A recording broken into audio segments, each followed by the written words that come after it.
I was really looking forward to seeing Blade Runner when it was first released, and I was severely disappointed when I did see it at the Hollywood Theater on Hollywood Boulevard. And that's all because of the trailer. The studio tried to sell it as something it wasn't. The star of Star Wars, the director of Alien. The trailer boasted with fast cuts to fast action, and this movie was anything but fast. And I don't mind a slow movie, but I can't abide a tedious one. Turns out this movie was science fiction film noir. It was all moody and gloomy, despite all the great special effects. On the practical side, one can imagine the offstage gimbal or cables lifting the thing as the smoke machines cover the mechanics. Once the cars are airborne and flying over the city, they're surrounded by the same sort of glowing nimbus that Douglas Trumbull used in Close Encounters of the Third Kind. The miniatures are great, particularly in the beginning with the overhead shots of a circular tower and the surrounding buildings. It instantly brings Metropolis to mind, and one wonders if it's a deliberate homage. But I was never fully on board with the Tyrell building miniature. To me, it was too obviously a miniature. Perhaps it was the amber color palette used for those sequences that gave the game away, but the sets for the same building interior are beautifully lit. The production design also uses two well-known Los Angeles landmarks. The first is the Enos Brown House, designed by Frank Lloyd Wright. Members of my generation remember it most fondly as the exterior setting for 1959's House on Haunted Hill. In Blade Runner, both the exterior and some patches of the interior are used for Deckard's apartment. It was long part of my LA tour for first-time visitors.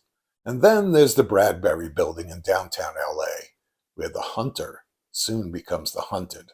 I first saw the Bradbury Building back in the early 60s in an old Outer Limits episode called Demon with a Glass Hand. It's a great example of the story and location fitting like a glove. 1986's Trouble in Mind, directed by Alan Rudolph, with its vaguely futuristic feel and polyglot languages, feels like a distant cousin to Blade Runner, as it uses Seattle Space Needle and monorail system to great but subtle effect. And this was clearly a major release, so why wasn't it in one of the bigger houses like the Chinese or the Dome? That should have been a tip-off. But back then in the 80s, most of the movie theaters on Hollywood Boulevard were still open, so the choice of venue really didn't signal anything too drastic. A lot of major releases were still opening in those smaller houses.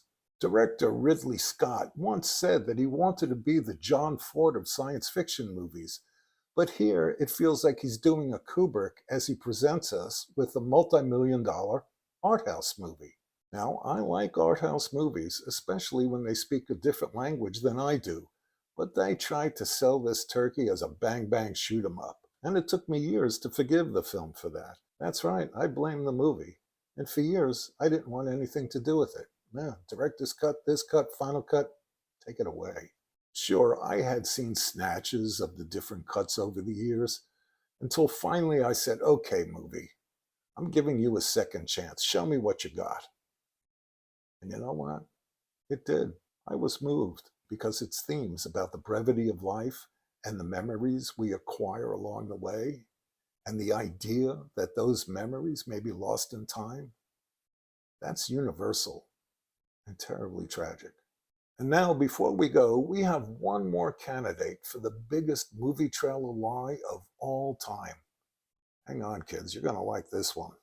Ladies and gentlemen, I give you John Borman's The Heretic, Exorcist II. I saw Star Wars opening day at the Chinese, and the trailer for The Heretic, Exorcist II played at the top of the movie, and the audience went absolutely crazy. The Exorcist was a big monster hit just a few years earlier, and this trailer was cut to within an inch of its life. So a few weeks later, I went to see it when it opened just down the street at the Pacific Theater. And 10 minutes into the movie, or roughly where Richard Burton gets into that synchronous hypnotic flashback or whatever the hell that was with Linda Blair, that's when the audience said, no, no, no, no, no, no, no. And then the audience actually staged a mutiny against the movie. I don't know how else to describe it. They started throwing things at the screen, yelling at the screen, laughing at the screen. In an odd way, it was actually more fun than the movie. And that story made national headlines. And as it turned out, there were similar stories in other cities. Now, I'm not naive or ill-informed, and neither is the public. So, a word to the wise. We've always been hip to your tricks, Hollywood. And now that your entire infrastructure is changing radically, you can't afford to lie to us anymore. Because if you do, guess what happens?